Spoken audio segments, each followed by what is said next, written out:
నమస్తే రమ్మగారు. నమస్తే జయ. రమ్మగారు, అల్లావుద్దీన్ అద్భుత దీపం భలే ఉంటాయండి స్టోరీస్. టీవీలో ఇదివరకు చిన్నప్పుడు చూసేదాన్ని నేను కూడాను. పిల్లలు బాగా ఇంట్రెస్ట్గా చూస్తారు. ఆ స్టోరీని కొంచెం పరిచయం చేద్దామా? అంటే అవి కూడా ఒక సిరీస్ లాగా చేయగలుగుతామా, లేకుంటే చిన్నగా ఉంటుందా ఏంటి? అంటే మీరు పిల్లలు టీవీలో చూసే అద్భుత దీపంలో ఏమో వాడు జీని ఉండి వంకర పిలకుండి వాడు ఏమిటో మ్యాట్ మీద కూర్చొని ఇప్పుడు అలాంటి అవి కథలు పెంచబడిన కథలు చాలా పెంచారు. ఇంట్రెస్టింగ్ గా ఉండడానికి సిరీస్ ని పెంచుకుంటారు. అంటే మధ్యలో ఏమవుతుంది, డీటెయిలింగ్ ఎక్కువ చేస్తారనమాట. అల్లావుద్దీన్ అద్భుత దీపం కథ ఒక 30 పేజీల కథ అంతే. మా చిన్నప్పుడు అదే చదువుకున్నాం. మరి మేమేమో సిరీస్ చూసేసే వాళ్ళం. భాగాలు వచ్చేసేవి. అబ్బాయి ఇద్దరు కలిసి ఇలా వెళ్ళటము, అది ముందుకు వెళ్ళటం కార్టూన్లలో చూసారు. అవును, కార్టూన్లలో చూడడం వల్ల అవి ఎన్ని రోజులు చూడడానికి. ఎందుకు స్పైడర్ మ్యాన్ కూడా ఫ్రెండ్లీ నైబర్హుడ్ ఎన్ని సంవత్సరాల తరబడి చూసినా ఇంకా ఏమిటో కొత్తగా వస్తూనే ఉంటాయి. కొత్తగా పుట్టిస్తారు. అల్లావుద్దీన్ అద్భుత దీపం కథ ఓ 2 ఎపిసోడ్ లో చెప్పేస్తా. ఓకే అండి. అసలు ఒక ఎపిసోడ్ లోనే చెప్పేయచ్చు. అంతసేపు జనాలు ఓపికగా ఉండలేరని డౌట్ తోటి నేను చెప్పట్లేదు. కానీ 2 ఎపిసోడ్స్ చేసుకుందాం. ఇది అల్లావుద్దీన్ అద్భుత దీపం ప్రఖ్యాతమైన కథ. అవును, ఇది ఎప్పుడో మా చిన్నప్పుడు, అంటే 70s, 74, 75, 76 అప్పుడు కూడా, అప్పటి నుంచి మేము చూస్తూనే ఉన్నాం. అవే పేర్లు, అదే కథ. కాస్త మధ్య మధ్యలో డీటెయిలింగ్స్ పెంచుతారు. ఇది మక్కా నగరంలో జరిగిన కథ అని చెప్తారు. మక్కా అంటే ఇప్పుడు మనకి సుప్రసిద్ధ ఒక మతస్థులు వెళ్ళే పుణ్యక్షేత్రం ఆ నగరంలో జరిగింది. అప్పుడు అక్కడ ఇప్పుడు కూడా అక్కడ జనరల్ పీపుల్ ఉంటారేమో తెలీదు. మనం మన అరేబియన్ నైట్స్ అవి కథలు చదువుతాం. అవునండి కదా, అరేబియన్ నైట్స్ చదువుతాం. అరేబియన్ నైట్స్ కథలు కూడా సిరీస్ లాగా చేసుకోవచ్చు. అవైతే ఎక్కువ కథలు కూడా వస్తాయి. మరి ఎప్పుడు స్టార్ట్ చేద్దాం? అవనివ్వండి. ఇది అయిపోయిన తర్వాత నెక్స్ట్ అది స్టార్ట్ చేద్దాం. అద్భుత దీపం జనాలకు నచ్చితే అప్పుడు అరేబియన్ నైట్స్ సంగతి చూద్దాం. ఖచ్చితంగా. మీరు అరేబియన్ నైట్స్ అవి చెప్పద్దు, మీరు గాథా సప్తశతులు అవే చెప్పండి, లేదా కథా సాగరమే చెప్పండి అని జనాలు కోరుకుంటే మనం చేయగలిగేది ఏం లేదు. జనం పేరు అడగాలి. పీపుల్ అడిగితే అప్పుడు చూద్దాం. ఈ కథ నా ఉద్దేశం ఏంటంటే కథలాగానే చూడాలి అంతే తప్ప, అంటే ఒక టైప్ ఆఫ్ సిరీసే చెప్పండి, ఇది చెప్పొద్దు, ఇది వినాలి, ఇది వినకూడదు అని ఉండకూడదేమో. ఆసక్తిగా ఉంటే ఏదైనా మనం పిల్లలకి చెప్పటం కోసం మన ముఖ్య ఉద్దేశం ఏంటి? పిల్లలకి ఒక స్టోరీ చెప్పాలి, అందులో మంచి చెడుని పెద్దవాళ్ళు కూడా స్వీకరించాలి. ఇప్పుడు మన కథలు పిల్లలకే కాదు, అదే అంటున్నా. అందుకనే మంచి చెడు పెద్దవాళ్ళు కూడా స్వీకరించాలి, అంతవరకు తీసుకోవాలి. అంతే తప్ప ఒక దీనికే సంబంధించింది అనే విధంగా వెళ్లకుండా ఉంటే బాగుంటుంది. మరి జనం అర్థం చేసుకోవాలి దాన్ని. ఇది మక్కా నగరంలో జరిగిందని చెప్తా. ఈ మక్కాలో రకరకాల జనాలు ఉండేవాళ్ళు. ధనికులతో పాటు పేదలు ఉండేవాళ్ళట. ఇప్పుడు ప్రతి చోట ఉన్నట్టే అందరూ ఇది భగవంతుడి నగరం కాబట్టి ప్రతి వాళ్ళు ధనికులే అవ్వాలని లేదు కదా, అన్ని రకాల వాళ్ళు ఉండేవాళ్ళు. ముస్తఫా అని ఒక దర్జీ ఉండేవాడు, ఒక పేద దర్జీ, అంటే టైలర్, బట్టలు కుట్టేవాడు. ఓ భార్య, పిల్లవాడు, చిన్న పిల్లాడు ఉన్నాడు. కొంచెం లేక కలిగాడు. అల్లా దయ వల్ల కలిగాడని అతని అల్లావుద్దీన్ అని పేరు పెట్టుకున్నారట. పిల్లాడికి ఏం పెద్ద చదువు రాలా. పెద్ద చదువేముంది ఆ కాలంలో, ఏవో అక్షరాలు నేర్పించేవాళ్ళు. వృత్తి పని, కనీసం తండ్రి చేసే వృత్తి చిన్నతనం నుంచి అలవరుచుకుంటే వచ్చేస్తుంది. ఆ పెద్దగా ఆటపాటలే గాని వాడికి ఈ పనుల మీద వ్యవహారం ఆలోచన ఉండేది కాదు. ఆడుకుంటూ ఉండేవాడు. వాళ్ళు కూడా కొంచెం పిల్లాడు కదా, లేక పుట్టాడు, కాస్త పెద్దాడు అయ్యాక వాడే నేర్చుకుంటాడని వదిలిపెట్టేశారు. ఏదో మెల్లిగా చేసుకుని తండ్రి మొత్తానికి ఏదో కొంచెం 10వ పరకో తెచ్చేవాడు. వాళ్ళ వరకు వాళ్ళు సంతానం ఎక్కువ లేదు, ఒక్క పిల్లాడేగా, ఏదో గెంటిస్తూ ఉండేవాళ్ళు. పిల్లాడికి 10 ఏళ్ళు వచ్చాక నాన్న గతించాడు. ఒక్కడే పని చేయటము, ఎడారి దేశాలు, రెండో మనిషి సహాయం లేకపోవటము. మరి ఆ రోజుల్లో సంపాదనలు తక్కువ ఉండేవో ఏమిటో మరి. దాంతో ఈ తల్లి పిల్లాడు ఇద్దరే అయిపోయారు. పిల్లవాడికి పని చేయటము, బాధ్యతగా ఉండటం తెలీదు. నాన్న లేడని ఏడుస్తాడు కానీ నాన్న మన ఎలాగ కాపాడాడు, మనం ఏం చేయాలి మన అమ్మ కోసం తెలిసే వయసు కాదు. వాడి బుద్ధి వికాసం కూడా అట్లా లేదనమాట. తల్లే ఏదో ఇంట్లో ఉన్నది చిన్నవి పొన్నవి అమ్మేసుకుని, తర్వాత ఏమో ఏదో చేతనని పని పక్కింట్లో వెనకింట్లో కాస్త సహాయం చేసి పావలా అర్ధ సంపాదించుకుని ఎట్లా ఆగోట్లా ఒక గుడిసెలో పిల్లాన్ని పెట్టుకుని కాలక్షేపం చేస్తూ ఉండేది. వాడు తిరుగుతూ ఉండేవాడు. పని పాట చేయటం ఏమీ లేదు. వేళకి తిండి తిని మళ్ళీ బయటికి వెళ్ళిపోవటమే. సరే, ఇక తల్లి వాడికి చెప్పలేకపోయింది. పైగా చిన్నతనం నుంచి చెప్పకుండా ఇప్పుడు సడన్గా ఒకసారి బుద్ధి వచ్చి పెద్ద అయిపో అంటే ఎవడైపోతాడు. దాంతో ఊరుకునేది. సరే, ఏమైందట, ఒక రోజు వీడు బజార్లో తిరుగుతూ ఉండగా ఒక పెద్ద మనిషి, ఒక పొడుగాటివాడు, పెద్ద స్వరూపం ఉన్నవాడు, విచిత్రమైన బట్టలు వేసుకున్నవాడు వచ్చి పలకరించాడు. ఏరా అబ్బాయి, నువ్వు అలావుద్దీన్వే కదా, ముస్తఫా కొడుకువే కదా అన్నాడు. అవును అన్నాడు వీడు. అనేసరికి నేను మీ బాబాయిని రా అన్నాడు. కుర్రాడు ఆశ్చర్యపోయాడు. బాబాయ్యా, నాకు బాబాయిలు ఉన్నారా, మా అమ్మ ఎప్పుడు చెప్పలేదే అని ఆశ్చర్యపోయాడు. సరే, ఆయన ఏం చేశాడు, పద పద, నేను మీ బాబాయిని, నువ్వు పుట్టకముందే నేను ఇంట్లో నుంచి వెళ్ళిపోయాను రా, నువ్వు వచ్చు మా అన్నయ్య లాగానే ఉన్నావు, పద మీ అమ్మని చూద్దాం అనేసరికల్లా వీడికి సంతోషం వేసింది. చుట్టాలు పక్కాలు లేరు, చుట్టుపక్కల వాళ్ళు తప్పిస్తే చుట్టపక్కలు లేరు, చుట్టూతా జనం ఉన్నారు, వాళ్ళెవరు వీళ్ళకి చుట్టాలు కాదు. అన్న తండ్రికి తల్లికి అన్నదమ్ములు ఎవరూ లేరు. సరే, వచ్చిన బాబాయి ఆయన చూస్తే గంభీరంగా పెద్ద పర్సనాలిటీ, కొంచెం మంచి బట్టలు వేసుకున్నాడు, కాస్త ఇక్కడికంటే వస్త్రధారణ కొంచెం మెరుగ్గా ఉంది. వీడేమో మురికిగా జిడ్డోడుతూ మాసిన బట్టలు, అక్కడక్కడ చిరిగిపోయిన పిచ్చిగుడ్డలతోటి, చెప్పులు కూడా లేకుండా ఉన్నాడు. ఆయన పిల్లాన్ని వెంబడి పెట్టుకుని వాళ్ళ ఇంటికి వెళ్ళాడు. రండి రా చిన్నాన్న లోపలికి రాని ఆ చిన్న గుడిసెలోకి ఆ బాబాయిని తలకాయ ఎంచుకుని ప్రవేశపెట్టాడు, కూర్చోబెట్టాడు. వాళ్ళ అమ్మని కేకేశాడు. అమ్మ చిన్నాన్న వచ్చాడే అని పిలిచాడు. అమ్మ తెల్లపోయింది. చిన్నాన్న ఎవరు రా నాయన, మీ నాన్నకు అన్నదమ్ములు ఎవరూ తెలీదు, 20-25 సంవత్సరాలు అయింది పెళ్ళై, ఈ పిల్లాడికి 15 ఏళ్ళు, వాళ్ళ పెళ్ళై 25 ఏళ్ళు, తెలీదు ఆవిడకి. తెలీదు అనేసరికి ఈయన ఏం చేశాడు, సలాం అలైకుం అని పలకరించాడు. వదిన గారు, నేను మీ మరిదినేనండి, మీ పెళ్ళి కాకముందే మా అన్నయ్య నేను తగాదా పడ్డాం, నేను వెళ్ళిపోయాక మా అన్నయ్య మిమ్మల్ని పెళ్లి చేసుకుని ఉంటాడు, మరి బజార్లో నేను మా అన్నయ్య ఎక్కడున్నాడని వెతుకుంటూ ఉంటే పిల్లాడిని చూసేసరికల్లా మా అన్నయ్య లాగా కనపడ్డాడు, అక్కడ కొట్లో వాకప్ చేస్తే ముస్తఫా కొడుకేనన్నారు, ముస్తఫా గతించాడని చెప్పారు, నేను చాలా సంపాదించుకున్నాను, ఒంటరిగానే, ఎవరైనా కుటుంబం నా ఫ్యామిలీ ఉందేమో వెతుక్కుంటూ ఇక్కడికి వచ్చాను, ఈ పిల్లాడు కనపడ్డాడు, మీరు కనపడ్డారు దైవవశాత్తు అనేసరికల్లా ఆవిడే భర్తను తెలుసుకుని కళ్ళు నీళ్ళు పెట్టుకుంది. కానీ భర్త ఎప్పుడు చెప్పల, నాకు తమ్ముడు ఉన్నాడని, వాడు వెళ్ళిపోయాడని చెప్పల, కోపంతో మా అన్నయ్య చెప్పు ఉంటాడు అన్నాడు. ఈవిడ ఏమనుకుందంటే, భర్త అంత కోపిష్టవాడు కాదు నిజానికి, ఆయన మంచివాడే, ఏదో వాళ్ళకి సమస్య, ఇంకెందుకులే వాడు ఎలాగో లేచకపోయిన వాడి గురించి చెప్పడం అనుకుని మానేసి ఉంటాడు అనుకుంది. ఈయన ఏం చేశాడు, జేబులోంచి డబ్బులు తీసి ఆవిడ చేతిలో పెట్టాడు, శుభ్రంగా భోజనం అది అరేంజ్ చేయమన్నాడు. ఆవిడ ఇంకేం చేతిలో డబ్బులు పడేసరికి డబ్బు ఇచ్చేవాడెవడు ఇంటికి వచ్చి, ఆవిడ బయటికి వెళ్ళి ఏదో అవి ఇవి కొనుక్కొచ్చింది వంటకు సరిపడా, చక్కగా షటర్ సోపేతంగా మరిదికి కొడుక్కి భోజనం పెట్టింది. అక్కడి నుంచి ఈయన అన్నాలు తిన్నాక పడుకున్నారు ఆ గుడిసెలోనే. అక్కడి నుంచి పొద్దున్నే ఏం చేశాడు, ఇక్కడే ఉండటం మొదలుపెట్టాడు. ఈ పిల్లాన్ని వెంటేసుకుని బజారు తిప్పి వాడికి మంచి బట్టలు, చక్కగా చెప్పులు, అమ్మకి 4 జతల బట్టలు కొన్నారు, ఆహార పదార్థాలు రకరకాలు. వీడికి ఇప్పటిదాకా వాడి సందు చుట్టుపక్కల తిరగటం, ఏదో గాలింపు గంగలా తిరగటమే తప్పిస్తే వాడికి చక్కటి మంచి ప్రదేశాలు చూడటం, శుభ్రమైన ఆహారం దొరికే చోటు ఏమీ తెలియదు. ఎట్లా అన్ని చోట్లు చూపించాడు. నగరంలో ఉన్న పెద్ద పెద్ద ఇళ్ళ సందుల్లోకి తీసుకెళ్ళాడు. బాబాయ్ వెనకాల పడి తిరగటం అలవాటైంది వాడికి. డబ్బులు ఇస్తున్నాడు, ఆహారం కుదురుతోంది. వాళ్ళ అమ్మకి మాత్రం ఏమడ్డం, సరేలే ఇతను వచ్చాడు, వచ్చిన మరిది గారు తన్ని పిల్లాన్ని ఉద్ధరిస్తాడు, కుటుంబానికి సహాయంగా ఉంటాడు, పిల్లాన్ని ఏదో ఒక పనిలో పెడతాడు, డబ్బులున్నాయి, వ్యాపారం అయినా పెట్టిస్తాడని నమ్మింది ఆవిడ కూడా. ఇల్లు చుట్టుపక్కలంతా బాగు చేసుకున్నారు. పడిపోయేలాగా ఉన్న గుడిసెను శుభ్రంగా కట్టించాడు అతను. 3 ఉండటానికి నివాస యోగ్యంగా అయింది. 10 రూపాయలు ఆడుతున్నాయి కదా, ఆహారం 4 వేళలా నోట్లోకి వేళ్ళు వెళ్ళిపోతున్నాయి, జీవితం బాగుంది.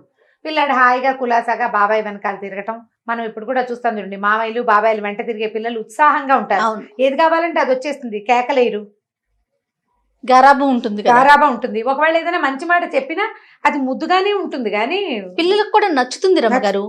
తల్లిదండ్రి కన్నా వాళ్ళు చెప్పే కన్నా బాబాయిలో మామయ్యలో చెప్తే చేయకూడదురా అన్నా కూడా చేయకుండా మానేస్తారు. చక్కగా ఆయన వెనకాల పడి తిరిగి పిల్లాడు చక్కగా 2-3 నెలలు 4 నెలలు 6 నెలలు ఉన్నాడు అతను ఇక్కడ. బాగా తయారయ్యాడు. వీడి 4 పూట్ల శుభ్రంగా తిండి, చక్కగా కాలుపడు సత్తు కొద్దీ తిరగటము, దాంతో పిల్లాడు 15-16 ఏళ్ళ వాడు ఈ 4-6 నెలల్లో సాగి బలంగా తయారయ్యాడు. వాడు కూడా ఎదిగే వేళకి ఆహారం అందితే పిల్లలు బాగుంటారు చూడు. ఈ 5-6 నెలలు అయిన తర్వాత ఒకరోజు ఏం చేశాడు ఆయన, వీళ్ళు బాగా వాడిని నమ్మిన తర్వాత ఒక రోజు బజార్ వెళ్తున్నాడు, ఒక ఉంగరం తీసి వీడి వేలికి పెట్టాడు. ఇది ఉంచుకోరా, ఈ ఉంగరం నీకు రక్షిస్తుంది నిన్ను అన్ని వేళలా, ఎప్పుడూ తీయద్దన్నాడు. వేలికి ఆకుపచ్చ రాయి ఉంది, అటు ఇటు తిప్పుతుంటే మెరుస్తోంది. పిల్లలకి అట్లా చిన్న వస్తువు పెట్టుకుంటే గొప్ప సరదాగా చూసుకుంటూ ఉంటారు, అందరికీ చూపిస్తారు. ఆ ఉంగరం కనపడేలాగా చేతులు పైకి పెట్టుకుంటూ ఉంటారు. ఆ ఉంగరం పెట్టుకుని తిప్పుకుంటూ ఉండేవాడు. ఉంగరం ఉంది వాడి చేతికి. కొన్నాళ్ళు గడిచాక ఒక రోజు ఆయన ఏం చేశాడు, నగరం వెలుపలికి బయటికి దారి తీసాడు. వీడు ఇక్కడికి ఎందుకు వెళ్తున్నాం మనం అని అనిపించింది, కానీ బాబాయ్ తీసుకెళ్తున్నాడు. బాబాయ్తో పాటు వెళ్ళిపోయాడు. పొద్దున 12 గంటల వేళ భోజనాలు చేసి బయలుదేరి వెళ్ళిన వాళ్ళు నడుచుకుంటూ ఊరి బయటికి వెళ్ళిపోయారు. ఊరి బయట ఏవో రాళ్ళు రప్పలు కొండలు మిట్టలు దాటారు అడవిలోకి వెళ్ళిపోతున్నారు. అడిగాడు బాబా, చిన్నాన్న ఎక్కడికి వెళ్తున్నాం మనం అంటే, బోళ్ళని వింతలు విడ్డూరాలు ఉన్నాయిరా, నీకు చూపిస్తా పదన్నాడు. ఒక చెట్టు కిందకి వెళ్ళి అక్కడ ఏం చేశాడు, ఏదో మంత్రం చదివి జేబులోంచి అంత బూడి తీసి అక్కడ చల్లాడు. చల్లంగానే ఇట్లా దారి వచ్చేసింది. చెట్టు కింద భూమి విడిపోయిందనమాట. లోపలికి వంకర టింకరగా మెట్లు కనపడుతుంది. పదరా ఇందులోకి వెళ్దాం బాగుంటుంది అన్నాడు. కుర్రాడికి సరదా వచ్చింది. పిల్లలకి అట్లా కొండెక్కుదాం, అందులోకి దిగుదామంటే గోతుల్లోకి దిగటము, గొట్ల మీదకి ఎక్కడము రెండు సరదాగానే ఉంది. పైగా భయానికే ఉంది, బాబాయ్ ఉన్నాడుగా పక్కన. సరే ఇద్దరు కలిసి దిగారు. ఆ కిందకి దిగెళ్తే ఒక చెప్తాల్లాగా ఉండి వాటి నిండా వజ్రాలు రత్నాలు మణులు వీడు ఆగిపోయాడు.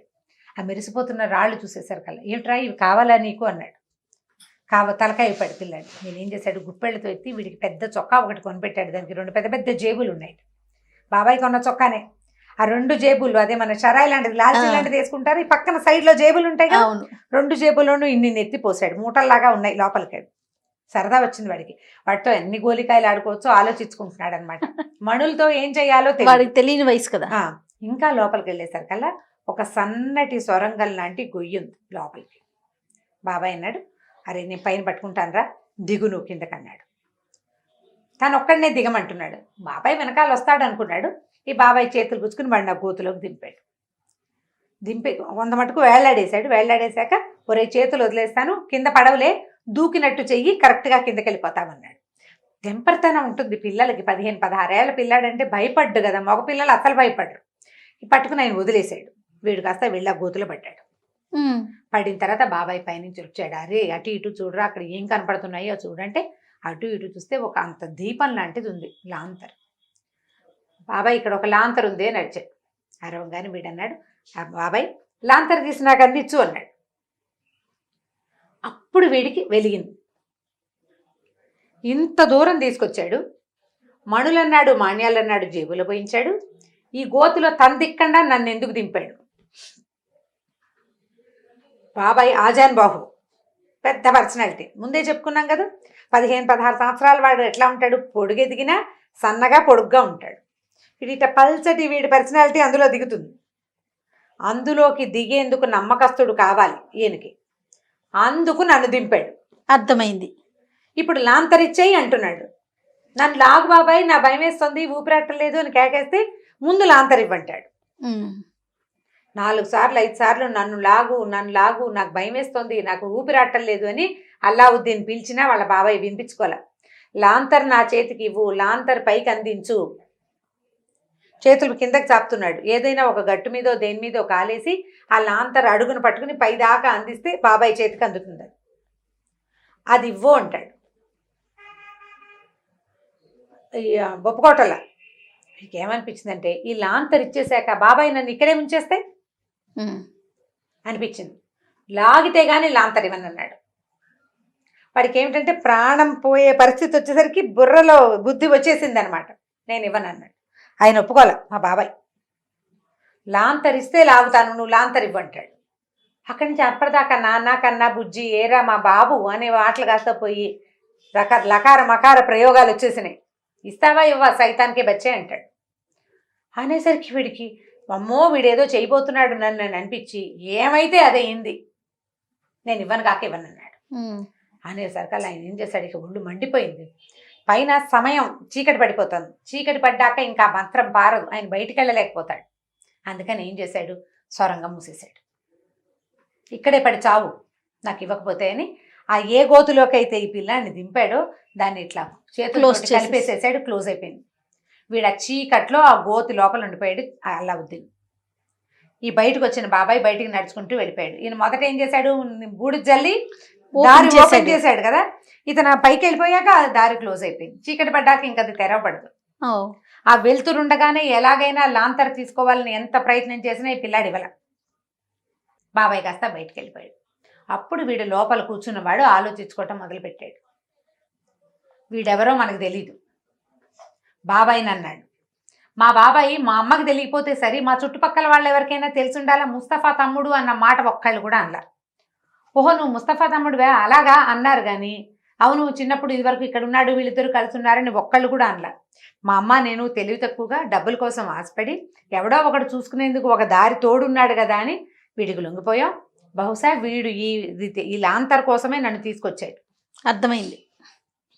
ఏడుస్తూ ఉండిపోయాడు తెలివి తక్కువగా. మా అమ్మ ఏమైపోతుందో, నేను తెలివి తక్కువగా వచ్చి ఇక్కడ ఇలా దొరికిపోయాను, వీడు కాస్త వెళ్ళిపోయాడు, నేను ఎట్లా పైకి వెళ్తాను.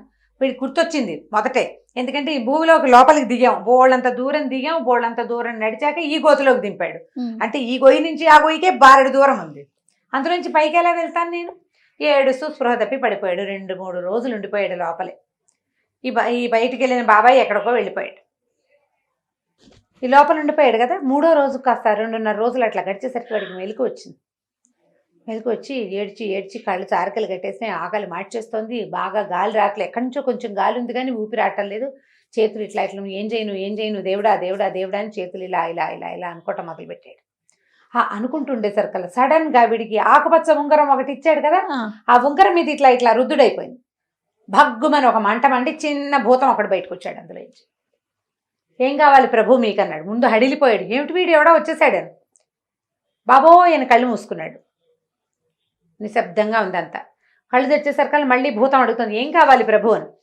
మళ్ళీ భయం వేసింది. ఒక 3-4 సార్లు తర్వాత వీడెవడో నాకేదో హెల్ప్ చేయడానికి వచ్చాడు అని అర్థమైంది. కానీ వీడు ఎలా వచ్చాడు, ఎక్కడి నుంచి వచ్చాడు? సరే అప్పుడు అటు ఇటు చూస్తే ఏమీ కనపడలే. వీడు ఏం చేశాడు, ఈ పైకి బాబాయ్ రమ్మన్నప్పుడు లాంతర్ని తన జేబులో తోసుకున్నాడు. అప్పుడు ఆ జేబులో తోసుకుంటున్నప్పుడు వాడు ఒకటి అబ్జర్వ్ చేశాడు. తను గుప్పెళ్ళతో పోసుకున్నాడుగా 2 మూటల్లాగా మణులు మాయాలని మాయమైపోయినాయి. బాబాయ్ మోసం చేశాడు తన్ని. లాంతర్ మాత్రం జేబులో ఉంది. మణులు మాణ్యాలు లేవు, లాంతర్ ఏమో జేబులో ఉంది. నేను ఏమి నొక్కాను, ఏం చేస్తే ఈ భూతం వచ్చిందని గోడలన్నీ తడిమి చూశాడు. ఏ గోడలోనూ ఏమీ లేదు. అప్పుడు అనిపించింది ఒకవేళ ఇందులో ఉందా అని. మళ్ళీ దాన్ని మళ్ళీ రాసాడు. ఇట్లా రాసేసరికి వచ్చానుగా మళ్ళీ ఎందుకు రాస్తావు అంటున్నాడు భూతం. అప్పుడు అర్థమైంది, ఓహో ఇది నొక్కి ఇది రాస్తే వీడు వస్తాడనమాట, నన్ను మా ఇంటికి చేర్చు అని అడిగాడు. అడగంగానే అలాగే అంది భూతం. మరుక్షణం వీడు ఈ భూమి చీలికలోంచి ఇంట్లో పడ్డాడు వెళ్ళి. వాళ్ళమ్మ నిర్ఘాంతపోయింది. ఆవిడ ఏడుస్తూ కూర్చుంది. పిల్లాడు ఏమైపోయాడో బాబాయ్ ఏమైపోయాడో తెలీదు. పోనీ బాబాయ్తో ఉన్నాడు కాబట్టి సేఫ్గా ఉన్నాడు అనుకుంటోంది. 3 రోజులైంది. ఈ మంచం మీద వచ్చి పడిన పిల్లాడిని చూసి, ఇదేమిట్రా నాయన ఇలా మట్టి కొట్టుకుపోయినా, ఏడుపు మొహం పడిపోయింది, ఎక్కడి నుంచి వచ్చావురా ఏమిట్రా. అమ్మ ఇదంతా చాలా పెద్ద ప్రమాదమేను కదా, ఆకలిస్తుంది, ముందు అన్నం పెట్టంటే వాళ్ళ అమ్మ గబగబా కాసిన వేడి నీళ్ళు పెట్టి వాడికి స్నానం చేయించి బట్టలు మార్పిచ్చి వేడిగా 2 ముద్దలు వండి పెడితే ఆ అన్నం తిని పడుకుని నిద్రపోయాడు. 3 రోజులు పడుకున్నాడు వాడు. 3 రోజులు పడుకుని లేచి అప్పుడు వాడు తన ఉంగరాన్ని, తన జేబులో ఉన్న లాంతర్ని రెండింటిని చూసుకున్నాడు. అప్పుడు వాడి సంగతి వాళ్ళ అమ్మకి చెప్పడం మొదలుపెట్టాడు. ఏం చెప్పాడు, తర్వాత ఏం జరిగిందో 2వ భాగంలో విందాం. తప్పకుండా. నమస్తే రమ్మగారు. నమస్తే జయ. ఇక ఈ వీడియో కనుక మీకు నచ్చినట్లయితే లైక్ చేయండి, షేర్ చేయండి. మరిన్ని వీడియోస్ కోసం మా ఛానల్ని సబ్స్క్రైబ్ చేసుకోండి.